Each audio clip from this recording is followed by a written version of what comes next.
And Yeah. And how are you doing though? uh I, I'm I'm in process. You're right. So I've noticed that I'm having these bursts of anxiety, and my the only thing I can figure is, like I've been wound tight like a corkscrew, and it's popping through here and there because Hmm. it it's never it's not usually something that should bother me. Mm. Like, I don't know, you open the refrigerator and you're out of milk, and then the tears come. And so Right, right, I right, right. I think it's post trauma. Yeah, yeah, yeah.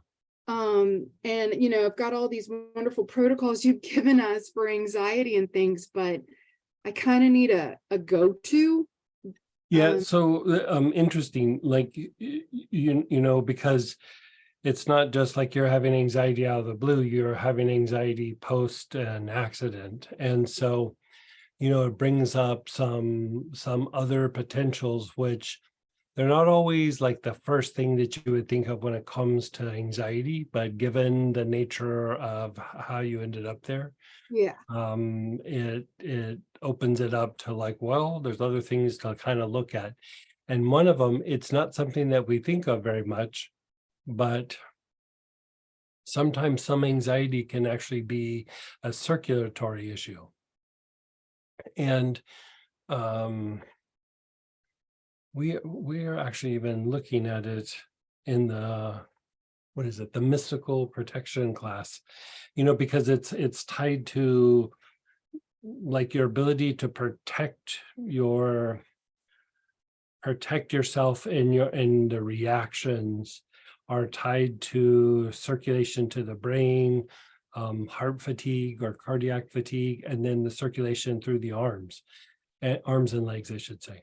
And a lot of times we think of, or at least when I'm talking about it, we got to calm down the legs, we got to do this, we got to do that, we got to open up the channels of the legs. Well, sometimes in certain situations, you actually want to increase the circulation of the arms and legs. And then once you do that, you move the blood to the head. And this can be very relaxing, could be very calming, and it's also very protective in nature. We're going to do a more in-depth version of it in the protection class, because part of your ability to protect yourself from other people is tied to several things, but a big piece of it is like your cardiovascular function. And so I for this, I would actually you could do this with very simple oils. Like I would take something like, do you have like camphor? Like just good old fashioned camphor or whole wood or something like that? I think I might have a little, like a little one. Okay, so let me give you choices like camphor, melissa, neroli. I have Melissa and Neroli. Okay, okay, so either one of those, because really what you're doing is you're treating more cardiac fatigue than you are treating like the anxiety and stuff. Okay. And even when we talk about sometimes putting vetiver on the arms and legs, it's calming and soothing, but it also increases circulation. And so here we want to strengthen the cardiac function, the circulatory function in the arms and legs. And so go through with Melissa or whichever oil that you have, and uh, go like joint by joint through the arms. And then once you get through the whole arm, put your awareness on the whole arm itself, like how you do body awareness, but do it on the arm itself. Mhm. So you're doing both arms, and then inhale that for a while. Then go to the legs and do the same thing. Go to the hips, the knees, the ankles, the soles of the feet, and then awareness on the whole leg.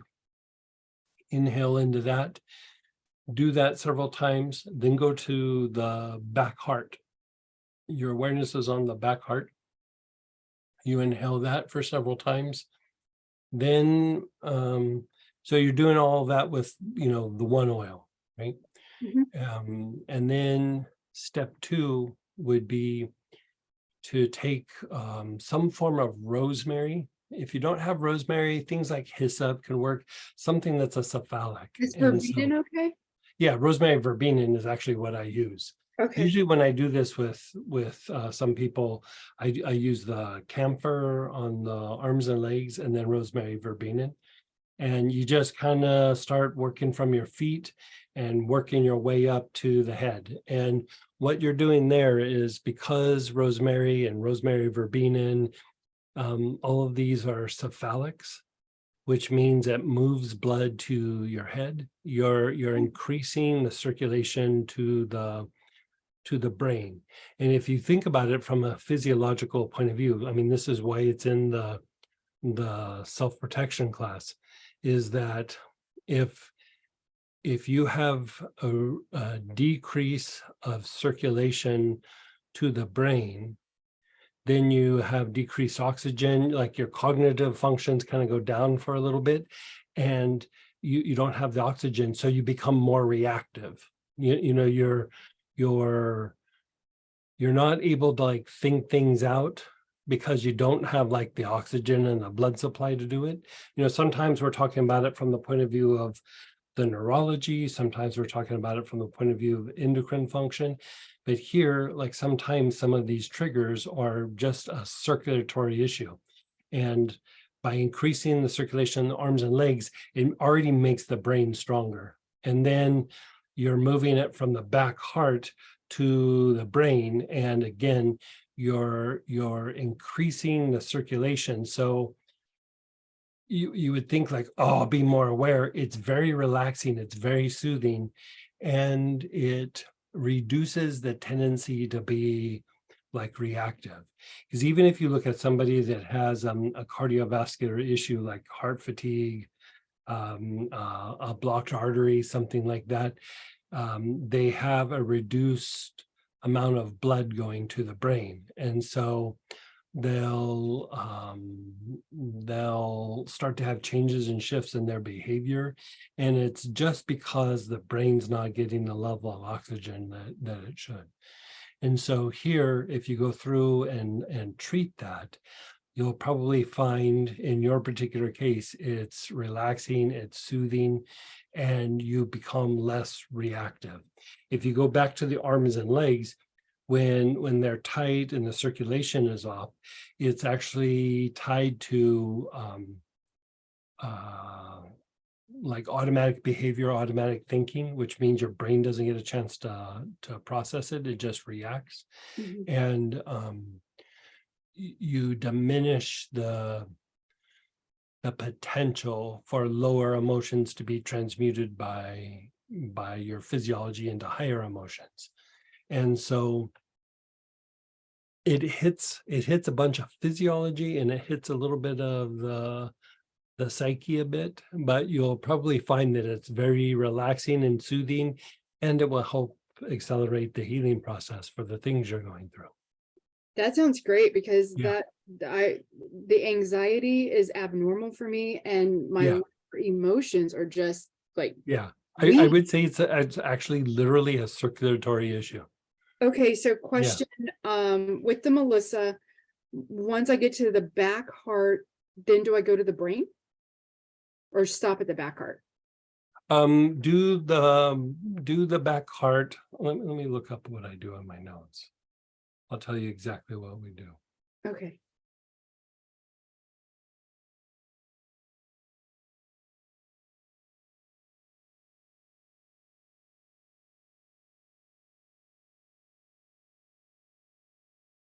Okay, this is actually what I'm having them do in the protection class is if you have camphor, maybe try camphor, but if you don't, like even if it's a little tiny bottle in something, Okay. if not, use the Melissa.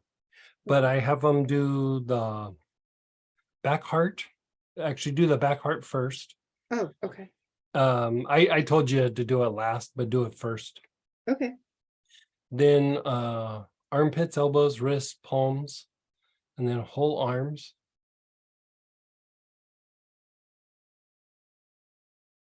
Okay. And then hips, knees, ankles, soles, and legs.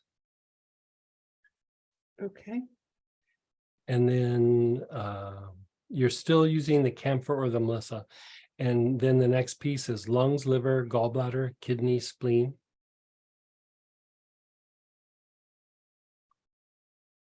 Okay. And then with the rosemary verbena, you're Yes. starting at your feet and you're just working your way up to the top of the head. Like you're just working your way through the body, because you want to move all the blood from the limbs all the way up. And actually, we haven't sent out the newsletter tonight. We'll be doing it later. I actually put this protocol in Oh, the newsletter. Yeah, okay, perfect. yeah. Yeah, that's great. Okay, thank you so Yeah, much. like I didn't do the whole thing out of the class, but I just did the two pieces that we're talking about. Yeah, Because there's this other piece where you're connecting it's how energy moves from the heart to the crown is tied to the vagus nerve and the medulla. And so we do an extra little piece with that, and then we tie in a brainwave. But for just treating what we're talking about, you don't really need to do those pieces. Those are more for protection. okay, Like here, you're just trying to increase the circulation so that the circulation regulates, and you decrease the tendency to be triggered, and it diminishes the anxiety. I'm Yeah. looking so Yeah. forward to doing this. And So like in trauma situations, yeah, I'm just saying this in general for everybody. So like you look at this for trauma situations, people who have asthma or bronchitis, and asthma, bronchitis, trauma.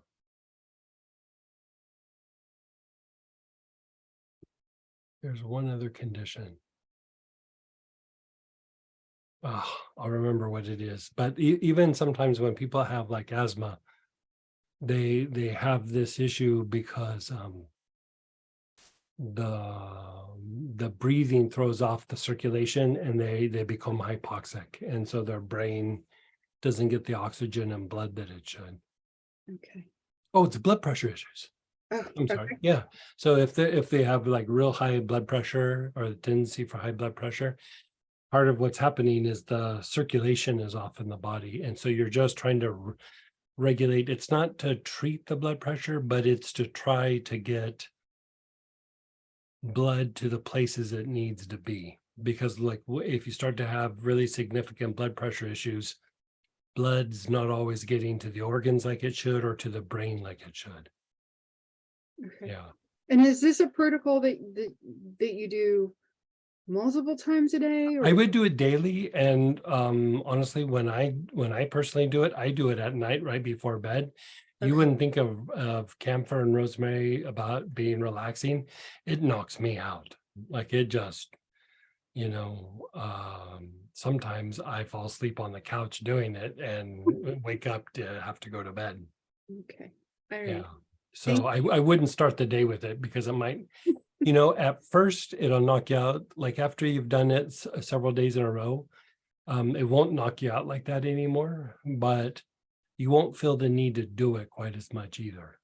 Okay. Like once it kind of gets rolling and regulated, you'll feel kind of good. And then you can just do a little tune up whenever you start to feel the anxiety, you start to feel triggered or something like that.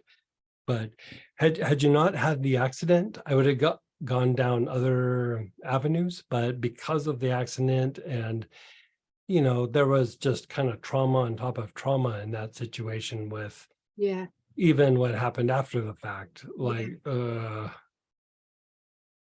that one's gonna take a little while. Yeah. Sometimes I feel like I got a TBI, like a old Yeah, football player or something, and I yeah, just up in arms, and that's not yeah. me. So, um, You, okay. you know, some of it's the frustration of the situation, and I mean, you got pretty badly injured for Yeah.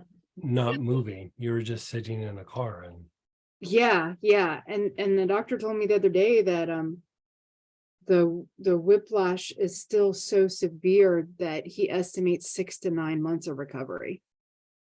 Yeah, I would say that for any whiplash though. Okay, Like I agree with him, but there are different levels and degrees, but I would say most times you don't know the full manifestation of a whiplash until a year has passed. okay, oh, Because you'll have weird things. You can have potentially blood pressure issues, which is actually kind of what we're addressing here. okay, You're addressing like a circulatory kind of issue. Um, then there's potential like digestive issues, there's headaches and migraines. There's like usually one of the shoulders gets, knocked out of whack. Like, so it's not that one goes up, it's one starts to hang. Like, you have like a soft tissue issue that like the girdle isn't able to like hold itself like normal. It okay. doesn't always happen, but I mean 80 or 90% of the time. But we put things in play to try to minimize all that right off the bat. Yeah, yeah, yeah. But I would say, I mean, he's speaking, I'm sure, from experience, like 6, 9 months, like you really kind of just watch it for a while.